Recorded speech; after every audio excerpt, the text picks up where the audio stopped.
जय हिंद दोस्तों, स्वागत है आपका हमारे YouTube चैनल 92 पर। ये हमारा इस चैनल पर दूसरा वीडियो है और आज का हमारा टॉपिक है अदिश क्षेत्र का ग्रेडियंट। इससे जो पहली वीडियो वो है सदिश और अदिश के बारे में, तो वो आपने अगर ना देखी हो तो वो आप देख लें। और आज का हमारा टॉपिक है अदिश क्षेत्र का ग्रेडियंट। तो सबसे पहले हम जानेंगे कि अदिश क्षेत्र क्या होता है। अदिश क्षेत्र बेसिकली जैसे हम कोई स्पेस लें, स्पेस मतलब निकाय जिसे हम बोल सकते हैं, कोई निकाय लें। अब इसमें हम टेम्परेचर लें, टेम्परेचर ताप, तो इसके काफ़ी सारे पॉइंट्स होंगे जिसमें हर बिंदु पर ताप अलग अलग, टेम्परेचर अलग अलग होगा। मान लो यहाँ पर 20 डिग्री सेल्सियस है और यहाँ पर है 26 डिग्री सेल्सियस है, तो ताप उस निकाय पर जो ताप है उस क्षेत्र को कहते हैं। इसमें ताप जो है वो अदिश राशि, स्केलर क्वांटिटी होती है, तो वो जो एरिया है, वो क्षेत्र है, उस क्षेत्र को कहते हैं हम अदिश क्षेत्र। हाँ, तो अभी आपने अदिश क्षेत्र के बारे में जान लिया। अब बताएंगे हम ग्रेडियंट क्या होता है। बहुत सारे लोगों ने ग्रेडियंट पढ़ लिया होगा, लेकिन अभी काफ़ी लोग ग्रेडियंट की परिभाषा नहीं पता। ग्रेडियंट होता क्या है वास्तव में। ग्रेडियंट कहलाता है ढाल, मतलब प्रवणता या फिर झुकाव, या फिर जिसे कहते हैं स्लोप या फिर प्रवणता। इसे हम इस प्रकार से समझ सकते हैं कि जैसे कोई मैदान है, यहाँ पर मान लिया कुछ मैदान है और एक यहाँ पर पहाड़ी है एक यहाँ पर। अब हमने मान लिया ये पहाड़ी एक्स वाई प्लेन में है, एक्स वाई समतल पे स्थित है और ये हमारा जेड अक्ष है, ऊपर से नीचे। अभी हम दर्शाने, लेकिन एक्स वाई प्लेन पर हमने मान लिया और ये जेड अक्ष है। तो हम इसके किसी पॉइंट पर है, मान लो इस पॉइंट पर हम हैं, तो इस पॉइंट से हमें सबसे अधिक चढ़ाई जितनी मतलब सबसे अधिक ढाल जो हमें चढ़ने में लगेगी, अगर हम इस डायरेक्शन में जाएंगे तो हमें सबसे ऊंची चढ़ाई मिलेगी। अगर ऐसे जाते हैं तो हमें ऊंची चढ़ाई नहीं मिलती है, लेकिन इस डायरेक्शन में जब हम जाएंगे तो हमें सबसे ऊंची चढ़ाई मिलती है चढ़ने के लिए। इसी को हम कहते हैं ग्रेडियंट, मतलब सबसे अधिक जाओ। जैसे हम ढलान भी कहते हैं तो इस तरफ, तो ये भी एक ग्रेडियंट है। इसे आप एक और एग्जाम्पल समझ सकते हैं, जैसे फिसल पट्टी आपने देखी होगी। फिसल पट्टी ऐसे कुछ होती, ऐसे करके यहाँ से चढ़ो और यहाँ से फिसल के जाओ, तो यहाँ पर झुकाव है, मतलब ढाल है, मतलब प्रवणता है, परिवर्तन की दर हो रही है यहाँ पर धीरे धीरे। जैसे हम यहाँ आए तो ये भी बढ़ गया, फिर आ गया है तो ये फिर बढ़ गया, फिर आ गया है फिर बढ़ गया, मतलब परिवर्तन की दर हो रही। एक वस्तु के सापेक्ष दूसरी वस्तु की परिवर्तन की दर कहलाती है। तो जहाँ पर ही परिवर्तन की दर अर्थात ढाल हो, वहाँ होता है ग्रेडियंट। तो ग्रेडियंट का नॉर्मली मीनिंग होता है ढाल या फिर प्रवणता। अब जैसे प्रवणता के लिए आप पिछली कक्षाओं में पढ़ चुके हैं कि dy बाई डी एक्स, ये होता है x के सापेक्ष y की परिवर्तन की दर या फिर y का अवकल गुणांक। और से एक और चीज़ इसे कहते हैं प्रवणता भी इसे कहते हैं। तो ये तो होगी नॉर्मली प्रवणता। और अगर हम ग्रेडियंट की बात करें तो उसमें होता है del phi by del n, del r होता है इसमें, डेल आर और del phi by del r, मतलब आर के सापेक्ष फाई की परिवर्तन की दर। मतलब ये भी एक प्रवणता है, ये भी अवकलन है और ये भी अवकलन है। अवकलन प्रकार अलग अलग है लेकिन दोनों ही अवकलन है, इसलिए ये भी एक प्रकार की प्रवणता होगी।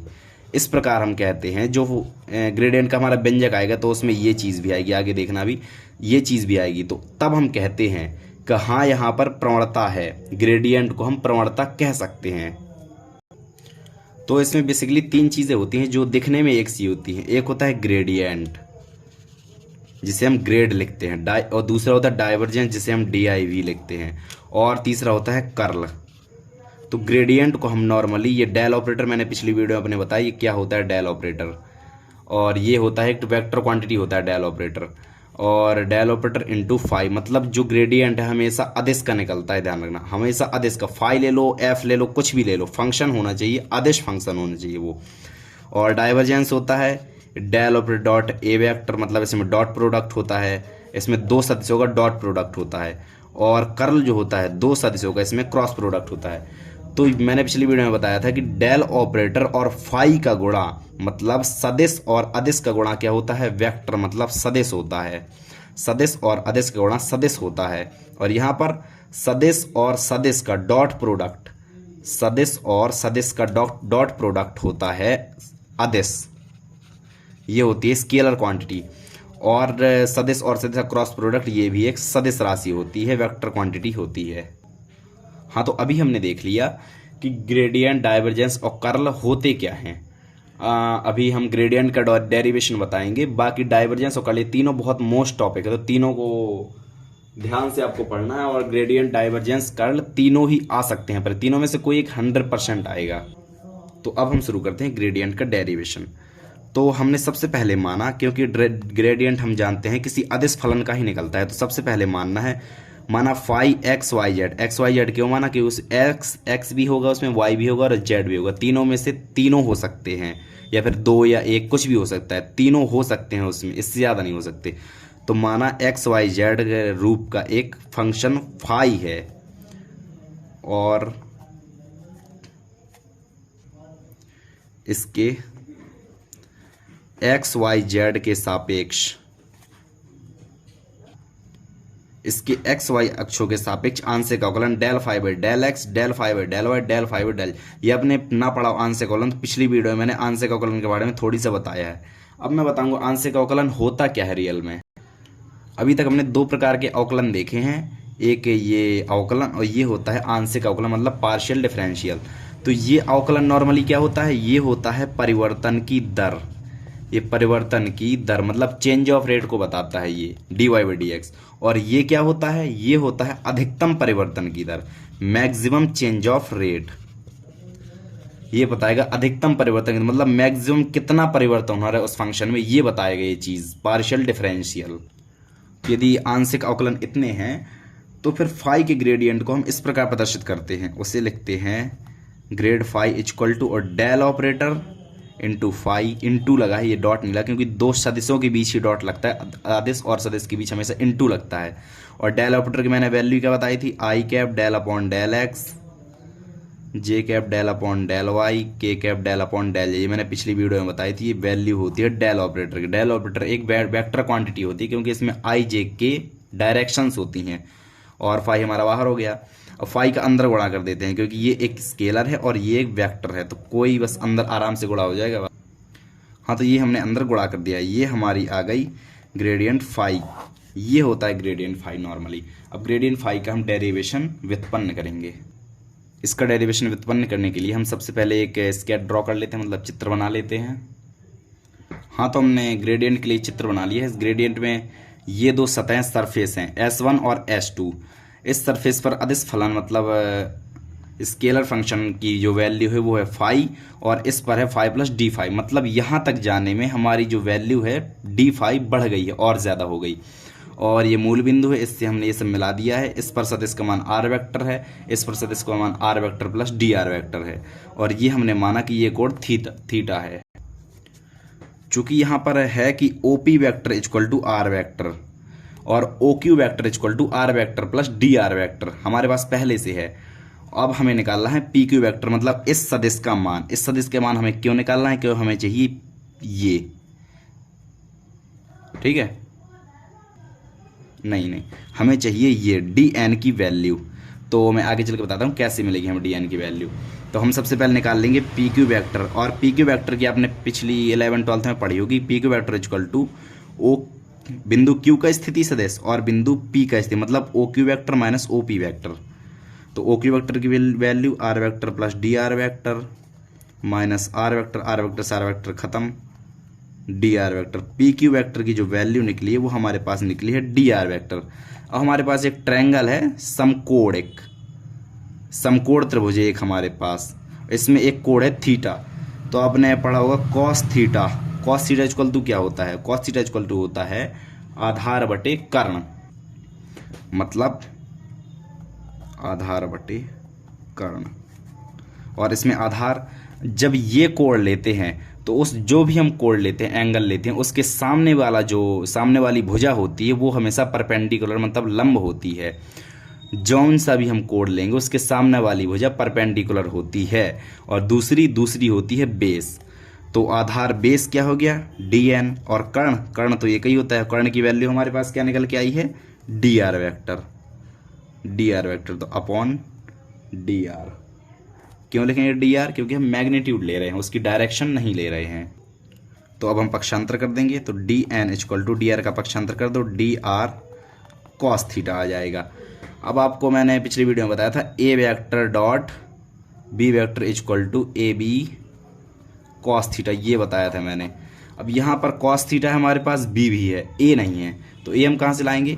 हमने बताया था एक एकांक सदिश यूनिट वेक्टर जिसका मैग्नीट्यूड होता है 1। मतलब अगर हम एन कैप का यहाँ पर गुणा कर दें और डी आर वैक्टर ले लें, n cap d are vector, i vector नहीं, एन कैप डी आर मतलब मैग्नीट्यूड ले रहे हैं इसलिए हम नहीं ले रहे vector, n cap d r और कॉस थीटा मतलब ए बी कॉस थीटा।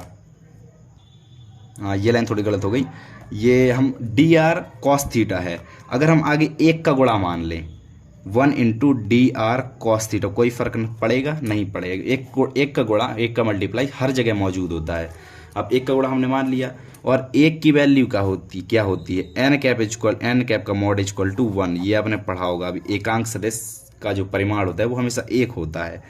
तब ए बी कॉस थीटा मतलब ए वेक्टर, तो एकांक सदिश को हम एन कैप के रूप में लिखेंगे, ए वेक्टर और डॉट बी वेक्टर, ये आ गई हमारी ए वेक्टर। यहाँ पे समझने वाली बात है, ए डॉट बी मतलब ए का परिमाण बी का परिमाण इंटू कॉस थीटा, ए का मैग्नीट्यूड बी का मैग्नीट्यूड इंटू कॉस थीटा। तो ये हमारे निकाला है डी एन की वैल्यू। अब हमने डी एन की वैल्यू निकाल ली है। अब हम चित्र में यहाँ देख सकते हैं कि पी से पी डैश तक हम गए, पी से पी डैश तक गए, पी से पी डैश की सबसे दूरी है डी एन, इसकी डिस्टेंस है डी एन, और पी से पी डैश तक जाने में फाई हमारा फाई प्लस डी फाई हो गया बढ़ के, मतलब बढ़ गया डी फाई। कितनी दूरी जाने में? डी एन दूरी जाने में हमारा डी फाई बढ़ गया। मतलब बिंदु पी पर यहाँ पर फाई के अधिकतम परिवर्तन की दर, अधिकतम परिवर्तन की दर क्या है? Del phi by del n, distance del n और डेल फाई हमें डेल के रूप में अधिकतम पर बिंदु पी पर बस हम ले रहे हैं अभी अधिकतम परिवर्तन की दर del phi by del N. मतलब बिंदु पी पर एकांक में परिवर्तन की दर हमारी है del phi by del N.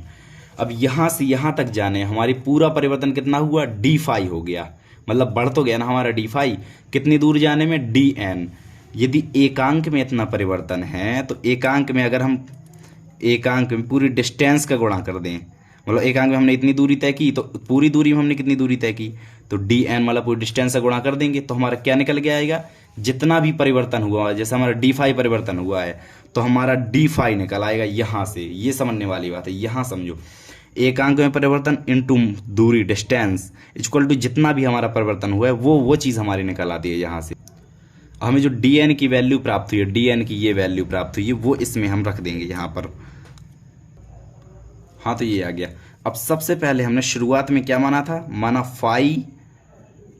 Phi x y Z का कोई फंक्शन है, एक्स वाई जेड का कोई फंक्शन है, उसमें एक्स वाई जेड शामिल हैं, तो फाई का हम यथातथ अवकलन करेंगे, मतलब उसे कहते हैं एग्जैक्ट डिफरेंशिएशन।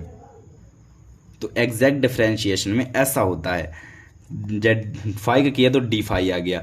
अब एक्स के सापेक्ष करेंगे आंशिक अवकलन सबसे पहले d phi del phi by del x, और जिसका करेंगे तो उसके डी एक्स का गुणा कर देंगे। जैसे यहाँ पर del phi by del y into d y, del phi by del z into d z, उसके अवकलन का हमें गुणा कर देना है नॉर्मली।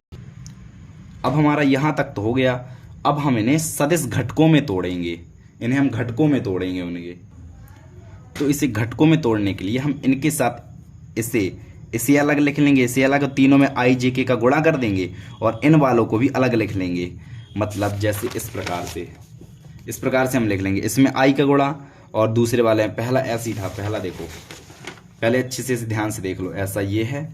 अब उस तरफ, अब हम जाएंगे उस तरफ, तो इस तरफ हम गए, इसमें आई का गुणा, जे का गुणा और के का गुणा पहले वाले में जो डिफरेंशियल वाले थे, और जो d x d y d z extra हमने गुणा किया था उनमें आई जे के का गुणा, बीच में डॉट प्रोडक्ट। अगर हम इसे सॉल्व करते हैं तो आई का आई से, जे का जे से, के का के से गुणा करके हम जोड़ देते हैं। तो अगर इसे हम सॉल्व करते हैं तो सेम हमें यही चीज़ मिल जाती है, यही सेम चीज़ हमें मिल जाती है। तो इस प्रकार से हमने इसे घटकों में विभाजित कर लिया है, तोड़ लिया है। अब हम इस पहले कोष्टक में फाई है तीनों जगह, तो इससे हम फाई कॉमन ले लेंगे, इससे हमने फाई कॉमन ले लिया है। अब यहाँ पर क्या आएगा? यहाँ पर आपने पिछली कक्षा में पढ़ा होगा एक चीज़, जैसे स्थिति सदिश आर वेक्टर, आर वेक्टर की वैल्यू क्या होती है? आर वेक्टर हम मान लेते थे x i cap plus Y j cap plus Z k cap, हम ऐसा मान लेते थे। तो अगर इसका हम डिफरेंशिएशन अवकलन करें तो d are vector equal to d x i cap plus d y j cap plus d z k cap, ऐसा आ जाएगा। नॉर्मली हमने डिफरेंशियल कर दिया और कुछ नहीं किया। तो ये देखो, ये चीज़ जो है d i cap d x, J cap d y, के कैप डी जेड, ये लिखिए सेम कोष्टक में, यही चीज़ बिल्कुल लिखिए, i cap d x, J cap d y, के कैप डी जेड, यही चीज़ लिखिए। तो इसकी जगह हम क्या लिख देंगे, डी आर वैक्टर। हाँ, तो इसकी जगह हमने नॉर्मली डी आर वैक्टर लिख दिया। और ये चीज़ जो है, ये है डेल ऑपरेटर की वैल्यू। यह डेल ऑपरेटर की वैल्यू इतनी होती है, इसे कहते हैं हम डेल ऑपरेटर। फाई का फाई आ गया, यहाँ डॉट डी आर वैक्टर आ गया। अब यहाँ से एक हमें डी फाई का मान मिल गया, डी फाई की वैल्यू हमें मिल गई। और एक डी फाई की वैल्यू हम पीछे निकाल चुके हैं, ये है एक डी फाई की वैल्यू हमने ये निकाल ली पीछे अभी, और एक डी फाई की वैल्यू हमें अभी अभी मिल गई। तो दोनों डी फाई की वैल्यू की हम तुलना कर देंगे, दोनों को बराबर, अगर एक पक्ष बराबर है दूसरे पक्ष भी उनके बराबर होंगे। इस प्रकार से दोनों डी फाई की वैल्यू दोनों को हम बराबर लिख लेते हैं। हाँ, तो हमने डी फाई की जो वैल्यू दोनों पक्ष उसके बराबर लिख लिए हैं। अब डी आर वैक्टर से डी आर वैक्टर कट जाएगा, दोनों तरफ सेम है तो कट जाएगा, फिर बटे में ले जाओ तो कट जाएगा। अब डेल ऑपरेटर फाई की जो वैल्यू हमें मिल गई वो है del phi upon del n into n cap. Del phi upon del n क्या होती है, प्रवणता, मिल गई ना हमें वैल्यू। और चूंकि हमने पहले बता दिया था कि जो ग्रेडियंट होता है किसी फलन का, अदिश फलन का, वो हमेशा सदिश होता है। तो जो मैग्नीट्यूड तो हमें ये मिल गया, और ये हो गई डायरेक्शन। तो ये हो गया हमारा इसका डेरिवेशन। अब इसको एक्सप्लेन, ये लिखा क्या है इसे हम बताएंगे कैसे। तो ये लिखी है अदिश फलन फाई के परिवर्तन की दर एन के सापेक्ष, दूरी के सापेक्ष। तो सापेक्ष ये नहीं बोलते, हम ये बोल देते हैं कि इसके अदिश फलन के परिवर्तन की दर। मतलब अगर हम इसकी परिभाषा देखें तो परिभाषा होगी अदिश फलन के परिवर्तन की दर को उस अदिश फलन का ग्रेडियंट कहते हैं। अदिश फलन के परिवर्तन की दर को अदिश फलन ग्रेडियंट कहते हैं। और उसकी डायरेक्शन उन दोनों तलों के लंबवत डायरेक्शन, लंबवत दिशा में होती है। तो मैंने शुरुआत में जैसे बताया था कि प्रवणता है एक ग्रेडियंट, तो ये हमें पता चला कि हाँ ये प्रवणता ही होती है। और ये एक सदिश चीज़ होती है जिसमें मैग्नीट्यूड और डायरेक्शन दोनों चीज़ें होती हैं। और ये होती है अदिश फलन में परिवर्तन की दर को हम उस अदिश फलन का ग्रेडियंट कहते हैं। हमने ग्रेडियंट का जो डेरिवेशन है वो तो निकाल लिया, ग्रेडियंट बता दिया ग्रेडियंट होता क्या है। अब इस ग्रेडियंट का यूज़ क्या है, ग्रेडियंट का भौतिक महत्व मतलब फिजिकल सिग्निफिकेंस क्या है इसका। तो इसका फिजिकल सिग्निफिकेंस होता है सबसे पहला इसका फिजिकल सिग्निफिकेंस होता है कि यदि हमारे पास विभव दिया है, मतलब विद्युत विभव, इलेक्ट्रिक पोटेंशियल दिया है हमारे पास, तो उसका हम अगर ऋणात्मक ग्रेडियंट ले लें, ऋणात्मक ग्रेडियंट उसका ले लें, तो हमें क्या मिल जाएगी, तीव्रता मिल जाएगी विद्युत क्षेत्र की। विभव दिया है तो हम तीव्रता निकाल सकते हैं, ये है पहला इसका महत्व। और इसका दूसरा महत्व है F vector equal to minus grad U. मतलब अगर हमारे पास यू स्थितिज ऊर्जा दी हुई है तो उसके ऋणात्मक ग्रेडियंट को हम कहते हैं बल।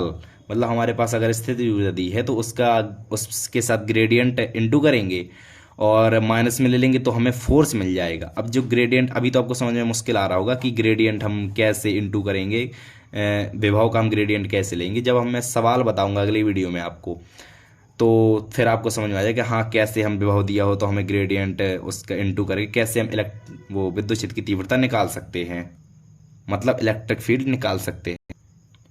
हाँ, तो यहीं पर हमारा ग्रेडियंट का जो टॉपिक है वो मतलब कंप्लीट हो चुका है। अगर आपको जैसे समझ में ना आया हो तो आप वीडियो फिर से दोबारा देख सकते हैं, कोई दिक्कत नहीं उसकी। आप आराम से बढ़िया समझिए। और मैंने अपनी तो पूरी दम लगा के समझाया है भाई। तो हमारा यहीं पर ग्रेडियंट का जो पोर्शन है वो खत्म है। अब मैं अगली वीडियो में आपको ग्रेडियंट से रिलेटेड कुछ क्वेश्चंस बताऊंगा, क्वेश्चन कैसे ग्रेडियंट के सॉल्व करते हैं। अगर हमें कोई फंक्शन दिया है तो उसका ग्रेडियंट हम कैसे निकालते हैं, ये चीज़ें मैं बताऊंगा अगली वीडियो में। तो फिर गाइज मिलते हैं अगली वीडियो में। और चैनल को गाइज सब्सक्राइब करो, क्योंकि 150 तो सब्सक्राइब वो व्यूज़ आ रहे हैं, लेकिन सब्सक्राइबर 50-60 करीब हैं सब्सक्राइबर। तो गाइज सब्सक्राइब करो चैनल को, और बढ़िया है सब। अगली वीडियो में मिलते हैं, बाय बाय।